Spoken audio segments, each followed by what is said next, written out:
Kabla tuanze kwa kweli, kuna swali ambalo unaweza ulizwa wewe kama Mkristo. Wewe Mkristo Mkatoliki ama kijana, unaweza ulizwa rozari ni nini? Kabla tuanze kutafakari matendo ya rozari takatifu ambapo yanaangazia maisha ya Yesu Kristo, je, ukiulizwa rozari ni nini ama chimbuko la rozari ni nini? Tumsifu Yesu Kristo. Basi kabla tuanze, nitachukua muda mfupi ili kuwaeleza kwa ufupi rozari takatifu ilianzaje mpaka siku hizi tumepokea kama Wakristo wa Katoliki. Unasema siku zote kitu chochote ambacho kina chimbuko lake, sio?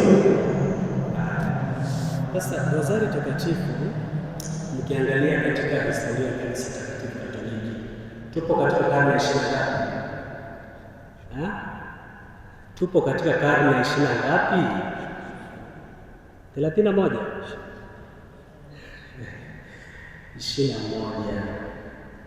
21.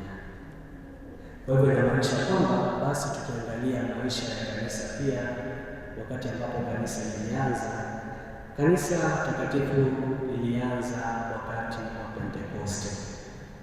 Wakati wa Pentekoste tutasoma Matendo ya Mitume.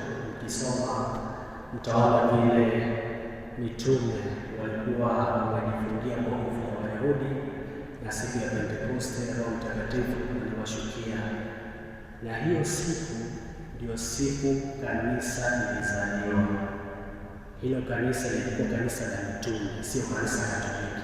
Ilikuwa kanisa la mitume. Kwa nini tunasema kwamba ni siku kanisa lilizaliwa? Kwa sababu wao mitume, wakati ambapo walikuwa wamejifungia chumbani kwa hofu ya Wayahudi, baada ya Roho Mtakatifu kuwashukia, walipata ujasiri. Walipata nini? Walipata ujasiri, wakatoka nje, wakaanza kumhubiri Kristo mfufuka. Kwa kweli maisha yao hayakuwa rahisi, walipitia changamoto mbalimbali, lakini licha ya changamoto hizo, basi wengine waliweza kutiwa gerezani. Ukisoma historia ya Matendo ya Mitume yote utapata historia yote. Wengine kina Petro walitiwa gerezani, wengine waliuawa, na pale ambapo tunapata shahidi wa kwanza, anaitwa nani? Shahidi wa kwanza kuuawa kwa Matendo ya Mitume anaitwa nani? Stefano. Baada ya Stefano kuuawa, basi hao mitume wakaanza, kila mtu akaanza kuhubiri, kwa sababu kumbuka Kristo alikuwa ameambia kwamba enendeni ulimwenguni mkote mkihubiri na kuwabatiza watu kwa jina la Baba, Mwana na Roho Mtakatifu. Tumsifu Yesu Kristo. Basi hao mitume walipopata ujasiri wa kuhubiri, walienda mataifa mbalimbali. Wale mitume 12 wa Yesu, wengine walienda nchi mbalimbali. Kina Petro walienda Antiokia, wakapita Antiokia, wakapita Alexandria, wakaendelea na safari mpaka Roma.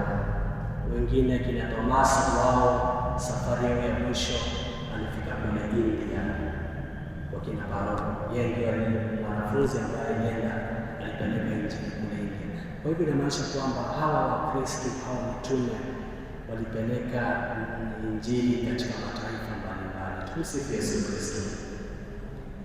Wapendwa, hii ni karne ya kwanza. Karne ya kwanza inapoisha mwishoni, tunapata kuona kwamba wale mitume wote 12 mahali popote ambapo walienda kuhubiri Injili, basi walipatana na kifo, waliuawa vibaya. Kuna wengine, ukisoma historia, wengine walitundikwa msalabani, wengine walichomwa visu, wengine walipasuliwa katikati, walinuliwa miguu juu alafu wanapasua na msumeno katikati. Kwa hivyo hao mitume 12 walipitia changamoto sana, hasa kuhubiri Kristo mfufuka.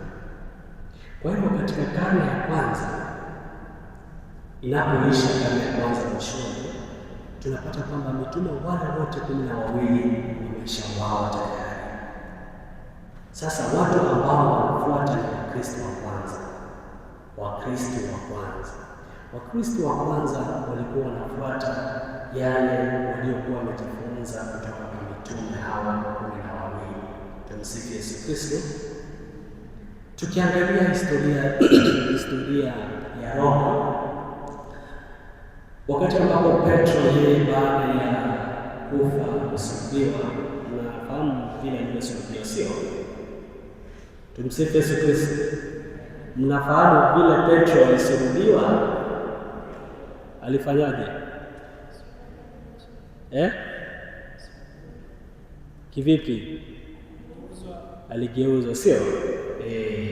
Sasa Petro alipogeuzwa na kuuawa, basi kulikuwa na wale wafuasi ambao walikuwa wanafuata Petro. Sasa hawa wafuasi ndio tunaitwa Wakristo wa kwanza.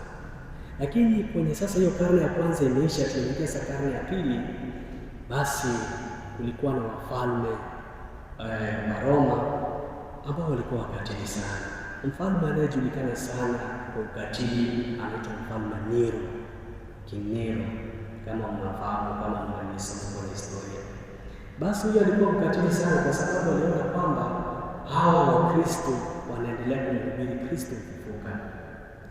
Kwa hivyo alifanya juu chini kuwaua ama kuangamiza hawa Wakristo. Alifanya siku moja, huyu Nero yeye alipanga njama, akateketeza ikulu ya Roma, na baada ya kuiteketeza akawasingizia kwamba ni Wakristo wale Wakristo wa kwanza ambao wameteketeza. Aliwasingizia ili apate nafasi ya kuwaua. Ndio maana nikisema historia, Wakristo wengi waliteketezwa katika ikulu ya Roma, aliwachoma kwa moto. Tumsifu Yesu Kristo. Hiyo ni karne ya pili. Kwa hivyo wapendwa, kwa sababu ya hofu ya hawa Wakristo wa kwanza walifanyaje? Kwa sababu waliona hao watu kwamba wanaendelea kuwaua hao wafalme, basi walikuwa wanakimbilia wanajificha mafichoni, makaburini pale. Makaburini walikuwa wanaenda pale, kwa sababu makaburi ya zamani si kama sasa hivi kwamba mtu akifa unaenda lazima unafanya utaratibu wa kuchimba pale. Makaburi ya zamani katika mila ya desturi hata ya Wayahudi, kaburi lilikuwa linachimbwa, linatayarishwa. Tumsifu Yesu Kristo. Ndio maana ukiangalia kwenye hata baada ya Kristo kufa, kuzikwa kwake hawakuchimba kaburi, sio? Walienda wakapata kaburi ambalo lilikuwa wazi, ambalo mtu yeyote hapo baba amefanya anachimba. Sijui kama unapata vizuri. Tumsifu Yesu Kristo. Sasa Wakristo wa kwanza walikuwa wanafanya, walikuwa wanaenda pale ndani kwenye makaburi kwa sababu ya hofu ya kuuawa. Walikuwa wanafanya nini? Walikuwa wanaadhimisha kitu tunasema misa takatifu, Ekaristi takatifu. Walikuwa wanapika mkate, alafu walikuwa wanasali pamoja, alafu walikuwa wanasemezana, kusikilizana shida za wenzake, na baada ya hapo walikuwa wanaona jinsi ya kutatua shida hizo au shida za wenzake kama kutoa mahitaji mengine. Tumsifu Yesu Kristo. Sasa hapo kwenye tumesema kwamba ni karne ya pili ambapo bado hawa Wakristo wanazidi kuuawa na wanaenda mafichoni. Basi tukiingia kwenye karne ya tatu, hapa ndipo kwanza kwenye karne hiyo ya pili ndio tunapata jina Katoliki, kwa sababu hiyo ilikuwa wakati ambapo hao mitume hao Wakristo kwanza walikuwa wanatetea imani yao. Hapo ndipo jina Katoliki lilianza, karne ya pili. Na kwenye hiyo basi karne ya pili wakaanza kusali, kutafakari maisha ya Yesu. Na walianzaje kutafakari maisha ya Yesu? Karne hiyo ya pili kulikuwa na watu pia hapo kwenye hawa Kristo, kulikuwa na makundi ya Wakristo. Kulikuwa na wale walikuwa wanaitwa Waeremiti na Wamonaki.